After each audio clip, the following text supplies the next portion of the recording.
Thanks guys for tuning in to this very special interview, and we're coming to you from the Frankston Australian Clay Target Club, and we have a very special guest with us today, an amazing athlete in herself, in her own right, and especially in the sport that she specialises in. And as you can hear, we have a couple of guys practicing at the moment, and we're with Commonwealth gold medalist 2014, Laetisha Scanlan. Laetisha, thanks for dropping by and saying good day. No, thank you for having me. I appreciate it. And just to, I guess, let everyone know, you've just got off the plane from Italy. Mm-hmm. So you probably apologise for some jet lag, perhaps. Definitely. So if I stuff up anything, apologies to everyone. I'm still a little bit jet lagged, so we'll see how this can go. No worries at all. We appreciate you taking the time, we really do. And I guess today I just want to get to know you and your journey and where you've come from. Mm-hmm. Given that, clay shooting isn't probably the most famous sport in Australia. So I guess a lot of people out there are kind of wondering, the pathway and how it all started for you. Yeah, no, that's a great question. Like you said, it's not a mainstream sport, so therefore it's a little bit unique, and also being a female in this sport where it's quite male dominated. I started when I was 15 years old. My dad introduced me to the sport, and it was just really a bonding thing between me and him. Just going out on the weekends and competing against each other, which was really special, because I think a lot of kids don't get to hang out with their parents a lot and things like that. So I started when I was 15 years old and just progressed through the ranks, discovered that I had some pretty good hand-eye coordination skills.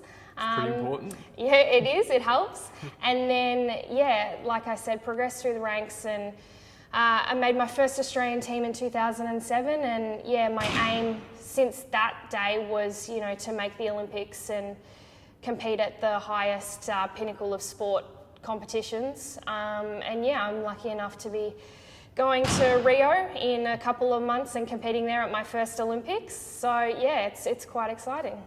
I find that, good stuff. So, for you growing up, Laetisha, at what point did you realise, shooting's for me? Was there a moment, or your old man might have said to you, hey, you've got a bit of talent here, we might actually push this a bit further, or, with some other influences in your life, the mentors and people like that? Who told you to consider it? Well, I'm quite a competitive person, so everything that I do, I commit 100%.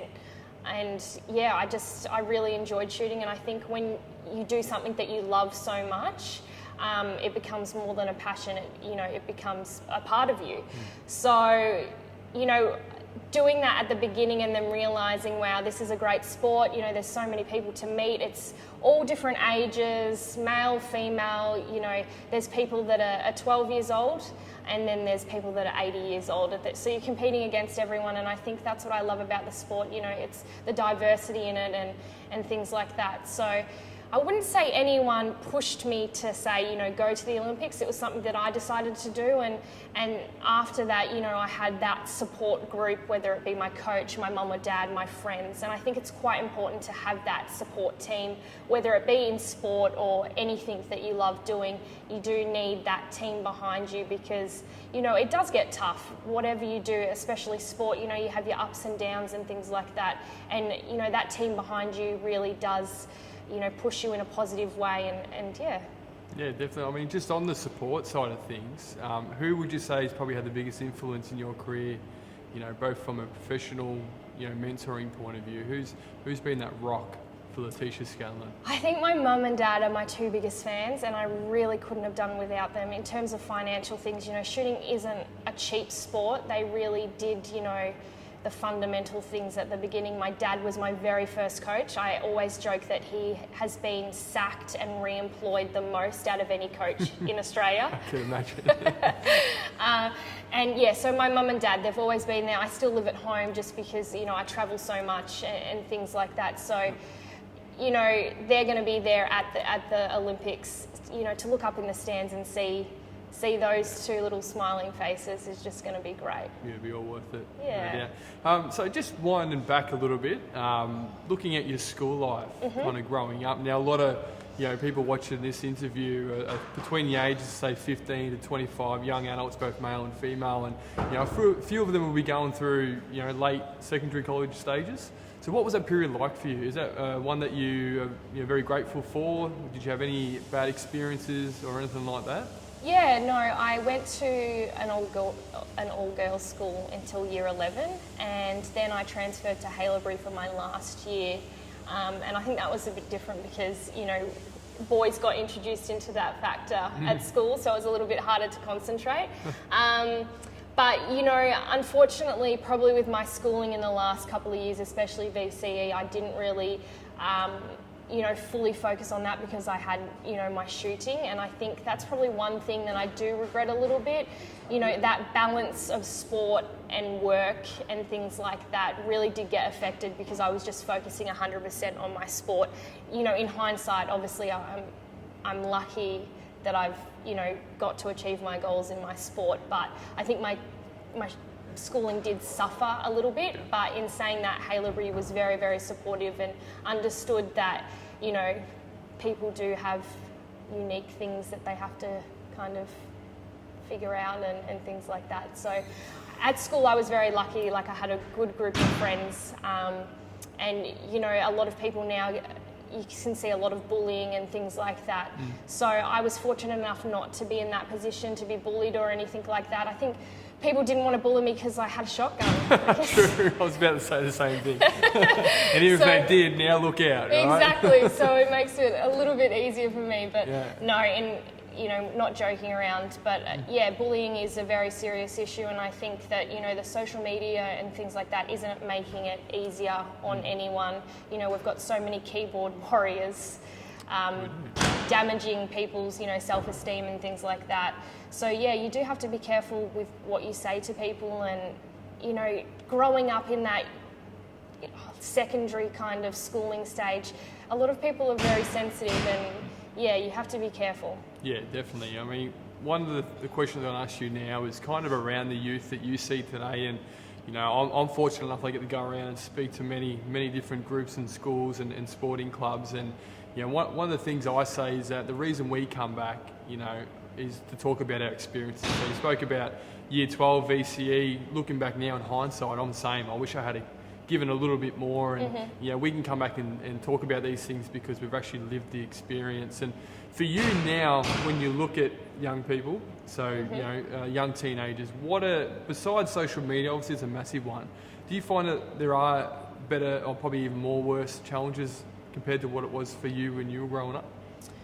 Yeah, I do, but in saying that, I think that people are being so more aware of things, and we have so many more outlets of support that I do think it's easier, you alone creating this awareness about, suicide or bullying or anything like that. It really is helping, whereas, 20 years ago we kind of just brushed it under the carpet just because, it wasn't socially acceptable to bring up, feelings and things like that. So I do think, yes, it is a bigger issue between, younger generations, but, we have this awareness now and it's becoming more prevalent in the media, and I think that's really helping people that probably wouldn't have come out or, discussed what was going on with their lives and things like that. Yeah, awesome. Well, looking forward to Rio, your first Olympics representing Australia. Yeah. What can we expect from Laetisha? I know we're going to get your absolute best, and I know when you get there you're going to give it everything. Stock standard answers. Stock standard answers, the normal 1 week at a time type of methodology as we're taught as AFL players to talk about. Yeah. But for I guess for an Olympian stepping into something that happens once every 4 years, what's your mindset like? Because I can only, imagine the stress and anxiety at times that you might go through.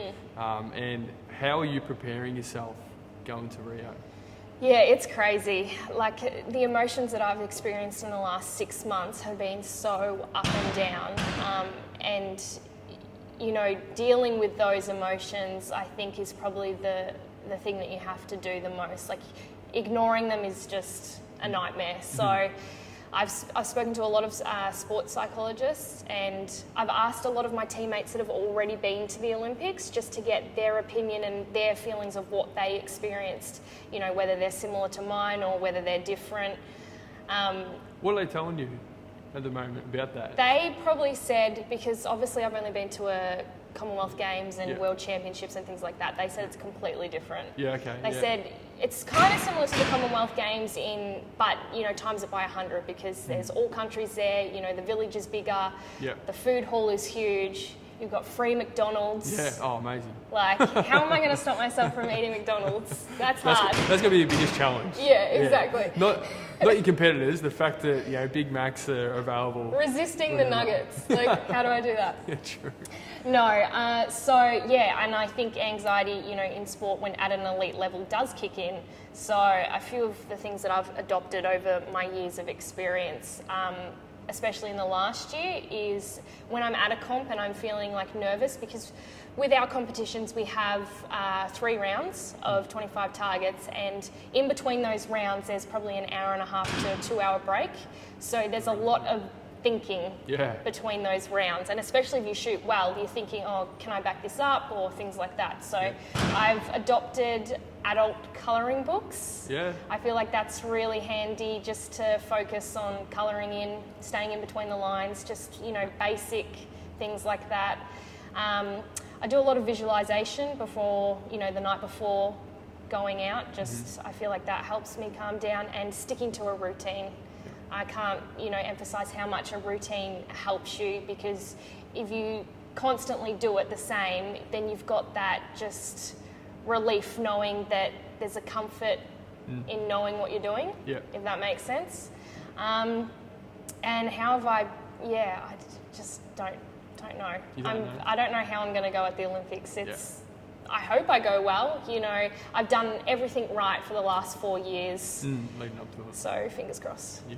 Well, you know what, mate? On behalf of Australia, I know you feel the support as it is already. I mean, what is it, only, 4 months away? 2. 2? Oh, sorry, 2 months away. Or, Not counting. Don't miss the flight, right? Don't do that. So, on behalf of everyone, I know all the young adults watching this and also parents now, we wishing you all the best. And I think to have someone who just goes along and represents Australia is one thing, but having got to know you over the last couple of months and who you are as a young woman, I think you're a great role model. And personally, I wish you all the best over there. And thank you. Whether you bring home a medal or not, I think we'll be very proud I of hope someone so. like you representing our country. Thank you. So, thank you.